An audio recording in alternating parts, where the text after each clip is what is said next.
ನಮಸ್ಕಾರ ಎಲ್ಲರಿಗೂ. ಇವತ್ತಿನ ವಿಡಿಯೋದಲ್ಲಿ ಈ 90 ಸ್ಟೈಲ್ನಲ್ಲಿ ಗುರಾಳ್ ಪುಡಿನ ಹಾಕಿ ಯಾವ ರೀತಿ ಹೆಲ್ದಿಯಾದಂತಹ ಸಬ್ಬಸಿಗೆ ಸೊಪ್ಪನ್ನು ಹಾಕಿ ಮೊಳಕೆ ಕಾಳು ಪಲ್ಯನ ಮಾಡೋದು ಅನ್ನೋದನ್ನು ನೋಡೋಣ.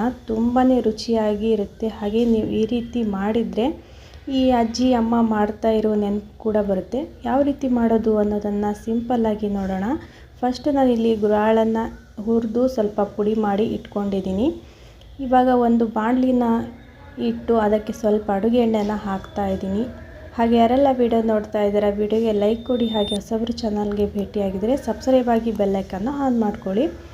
ಎಣ್ಣೆ ಸ್ವಲ್ಪ ಬಿಸಿ ಆದಮೇಲೆ ನಾನು ಒಂದು ಈರುಳ್ಳಿನ ಸಣ್ಣದಾಗಿ ಕಟ್ ಮಾಡಿ ಇದಕ್ಕೆ ಹಾಕ್ಕೊಳ್ತಾ ಇದ್ದೀನಿ. ಇದು ಸ್ವಲ್ಪ ಬ್ರೌನ್ ಕಲರ್ ಬರೋಕ್ಕಿಂತ ಮುಂಚೆ ಅದಕ್ಕೆ ನಾನು ಒಂದು ಟೊಮೊಟೊನ ಕಟ್ ಮಾಡಿ ಹಾಕ್ಕೊಳ್ತಾ ಇದ್ದೀನಿ. ಹಾಗೆ ನಿಮಗೆ ಈ ವಿಡಿಯೋ ಇಷ್ಟ ಆದರೆ ಫ್ಯಾಮಿಲಿ ಫ್ರೆಂಡ್ಸ್ ಜೊತೆ ಶೇರ್ ಮಾಡೋದನ್ನು ಕೂಡ ಮರಿಬೇಡಿ. ಒಂದು ಟೊಮೆಟೊನ ಹಾಕಿ ಮೇಲೆ ಒಂದು ಸ್ವಲ್ಪ ಅರಿಶಿನ, ಹಾಗೆ ಒಂದು ಸ್ವಲ್ಪ ರುಚಿಗೆ ನಿಮ್ಗೆ ಎಷ್ಟು ಖಾರ ಬೇಕೋ ಅಷ್ಟು ಖಾರದ ಪುಡಿನ ನಾನು ಇದಕ್ಕೆ ಹಾಕ್ತಾಯಿದ್ದೀನಿ. ಹಾಗೆ ಒಂದು ಅರ್ಧ ಕಟ್ಟಾಗುವಷ್ಟು ಸಬ್ಬಸಿಗೆ ಸೊಪ್ಪನ್ನು ಸಣ್ಣದಾಗಿ ಕಟ್ ಮಾಡಿ ಇದಕ್ಕೆ ಹಾಕ್ಕೊತಾ ಇದ್ದೀನಿ. ಈ ರೀತಿ ಒಮ್ಮೆ ಮಾಡಿ ನೋಡಿ, ತುಂಬಾ ರುಚಿಯಾಗುತ್ತೆ. ಹಾಗೆ ಮೊದಲು ತಿಂತಾ ಇದ್ದ ನಿಮಗೆ ಈ ಟೇಸ್ಟ್ ಕೂಡ ಮತ್ತೆ ಸಿಗುತ್ತೆ.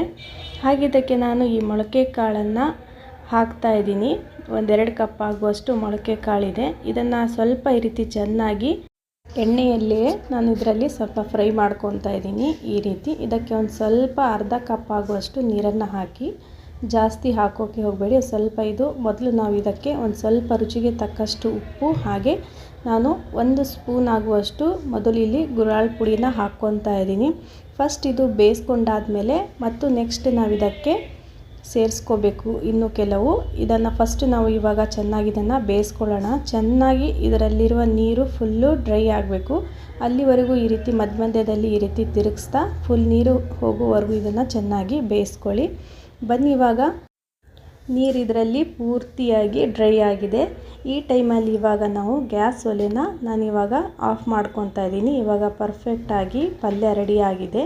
ಈ ಟೈಮಲ್ಲಿ ನಾನು ಇನ್ನೂ 1 ಸ್ಪೂನ್ ಆಗುವಷ್ಟು ಗುರಾಳ್ ಪುಡಿ, ಹಾಗೆ ಇನ್ನೊಂದು ಅರ್ಧ ಕಟ್ಟಾಗುವಷ್ಟು ಒಂದು ಸ್ವಲ್ಪ ಮೇಲೆ ಈ ಸಬ್ಬಸಿಗೆ ಸೊಪ್ಪನ್ನು ಹಾಕ್ಕೊತಾ ಇದ್ದೀನಿ. ಗ್ಯಾಸ್ ಒಲೆ ಆಫ್ ಮಾಡಿದ್ದಾದಮೇಲೆ ನಾನು ಇದನ್ನು ಹಾಕ್ಕೊತಾ ಇದ್ದೀನಿ.